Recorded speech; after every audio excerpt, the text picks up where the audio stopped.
John മുണ്ടക്കയത്തെയും Thiruvanchoor രാധാകൃഷ്ണനെയും തള്ളുന്നു Cherian Philip. Solar സമരം ഒത്തുതീർപ്പാക്കാൻ തിരുവഞ്ചൂർ തന്റെ ഫോണിലേക്കാണ് വിളിച്ചത്. താനാണ് ജോൺ ബ്രിട്ടാസിന് ഫോൺ കൈമാറിയത്.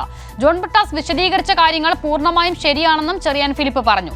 സമരം അവസാനിപ്പിക്കാൻ യാതൊരു പൊളിറ്റിക്കൽ ഡീലും നടന്നിട്ടില്ലെന്നും ചെറിയാൻ ഫിലിപ്പ് വ്യക്തമാക്കി. ചെറിയാൻ ഫിലിപ്പിന്റെ വാർത്താ സമ്മേളനത്തിന്റെ വിവരങ്ങളുമായി വിജിൻ വായാന്തോട്.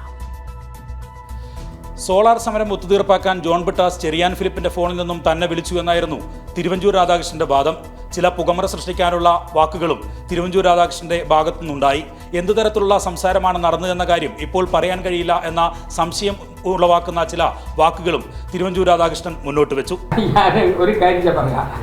ഞാൻ ഫസ്റ്റ് കോളിന്റെ പ്രശ്നമില്ലല്ലോ. ഞാൻ ചോദിച്ച ഫസ്റ്റ് കോളിൽ നിന്ന് നമ്മൾ പറയുന്നത് ഇഷ്യൂ തീർന്നോ? ചെറിയാൻ്റെ ടെലഫോണിൽ നിന്നാണ് എന്നെ വിളിക്കുന്നത്. ചെറിയാൻ്റെ ടെലഫോണിൽ നിന്ന് എനിക്ക് വിളിക്കാൻ പറ്റുകയില്ലല്ലോ. ചെറിയാൻ ഫിലിപ്പിന്റെ ടെലഫോണിൽ നിന്നാണ് എന്നെ വിളിക്കുന്നത്. എന്നാൽ തിരുവഞ്ചൂർ രാധാകൃഷ്ണനെയും ജോൺ മുണ്ടക്കയത്തെയും പൂർണ്ണമായും തള്ളിക്കൊണ്ടാണ് ചെറിയാൻ ഫിലിപ്പ് രംഗത്തെത്തിയത്. തന്റെ ഫോണിലേക്ക് തിരുവഞ്ചൂർ രാധാകൃഷ്ണനാണ് കോൾ ചെയ്തത്. അതിനുശേഷമാണ് ഫോൺ ജോൺ ബ്രിട്ടാസിന് താൻ കൈമാറിയതെന്നും ചെറിയാൻ ഫിലിപ്പ് വ്യക്തമാക്കി. അതിനുശേഷം ചെറിയാൻ ഫിലിപ്പും ജോൺ ബ്രിട്ടാസും ചേർന്ന് തിരുവഞ്ചൂരിന്റെ ഓഫീസിലേക്ക് എത്തിയെന്ന കാര്യവും ചെറിയാൻ ഫിലിപ്പ് വിശദീകരിച്ചു.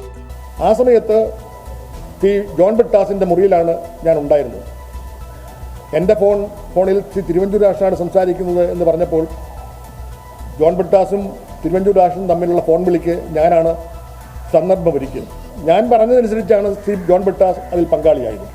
പക്ഷെ അന്ന് സമരം ഒത്തുതീർപ്പ് എത്തിക്കേണ്ടത് കേരളത്തിൻ്റെ ആവശ്യമായിരുന്നു. സാധാരണഗതിയിൽ ഒരു സമരം വരുമ്പോൾ ആ സമരം നാശോത്മകമായ രീതിയിലേക്ക് പോയാൽ രണ്ട് മുന്നണികളെയും ബാധിക്കും. അതുകൊണ്ട് ഒരു മാന്യമായ കരാറിൽ ഏർപ്പെടണമെന്ന സതുദ്ദേശമാണ് എന്നെ അലർട്ട് ചെയ്യുന്നത്. അതുകൊണ്ടാണ് ഞാനതിൽ മുന്നോട്ട് പോയത്. അതിൽ വളരെ സ്വദേശപരമായ ഒരു നിലപാടാണ് ശ്രീ ജോൺ ബ്രിട്ടാസും സ്വീകരിച്ചത്. രണ്ട് മുന്നണികളും വീണ്ടും വിചാരത്തിൻ്റെ അടിസ്ഥാനത്തിൽ ഒരു തീരുമാനത്തിലേക്ക് എത്തുകയാണ് ചെയ്തത്. സംഭവത്തിൽ ഒരു രാഷ്ട്രീയ ഡീലും നടന്നിട്ടില്ലെന്നും സമരം അവസാനിപ്പിക്കാനുള്ള സദ്ദേശപരമായ ഇടപെടലാണ് ജോൺ ബ്രിട്ടാസിന്റെ ഭാഗത്തുനിന്ന് ഉണ്ടായതും എന്ന കാര്യവും ചെറിയാൻ ഫിലിപ്പ് വാർത്താ സമ്മേളനത്തിൽ വ്യക്തമാക്കി. വിജിൻ വായാന്തോടാണ് വിവരങ്ങൾ നൽകിയത്.